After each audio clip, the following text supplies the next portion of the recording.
แล้วละเด้อพี่น้องผู้ใดหน้าตาท่าเบิ่งหน้าตาห่อปอเปี๊ยะหรือว่าภาษาสเปนก็จะฮ้องว่าหยังก็ Roritos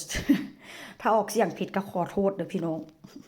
อย่าให้เว้าซ้ำเด้อถ้าเว้าซ้ำนี่ไปคนละแบบเลยเด้หน้าตาก็จะเป็นประมาณนี้เด้อมีคนถามมีคนนั่นลงเพจไปเนาะมีคนถามว่ารอเบิ่งหน้าตารอชิมมาเด้อผู้ใดสิชิมนำกันพี่น้องมาทอดกินเองรสหลากหลายขนาดมื้อนี้100กว่าแต่ว่าแจกกะ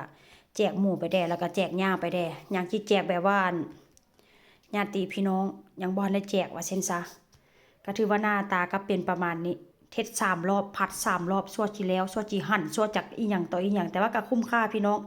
อยู่เมืองนอกก็สิเป็นประมาณนี้แหละเนาะอยากกินหยังก็ต้องได้เฮ็ดกินเองแต่ว่ามันก็ดีเด้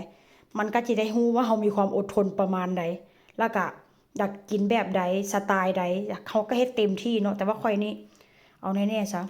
เนื้อนี่จุกๆเลยพี่น้องเนื้อนี่ค่อยใส่เต็มที่เลยได้เนื้อนี่ได้แล้วก็ค่อนข้างใส่เนื้อหมูเอาหลายเนาะอยากกินรสชาติได้แบบได้ก็กินเต็มที่ว่าเช่นซะก็ถือว่าเป็นการดีอีกแบบเนาะ